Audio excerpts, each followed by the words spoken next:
আচ্ছা, তোমরাই বলো, মিষ্টি ছাড়া কি উৎসবের আনন্দ উপভোগ করা যায়?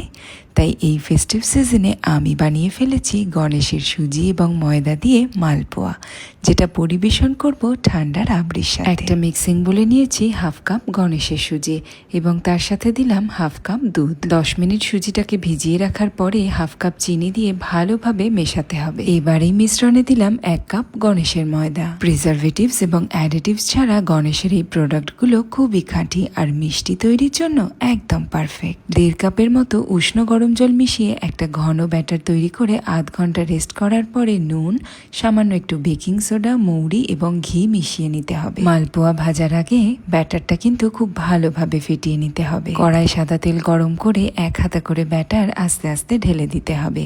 তেলটা কিন্তু ভালো গরম হতে হবে, তবেই মালপোয়াগুলো লুচির মতো ফুলবে। গণেশের প্রোডাক্টগুলো এতটাই পিওর হয় যে ভাজার পরে কালার এবং টেক্সচার দারুণ আসে। ঠান্ডা রাবড়ি দিয়ে গরম মালপোয়াগুলো খেতে কিন্তু অসাধারণ লেগেছিল। এরকম লোভনীয় মিষ্টি বানানোর জন্য তোমরাও এবার কিনে ফেলো গণেশের ময়দা এবং সুজি।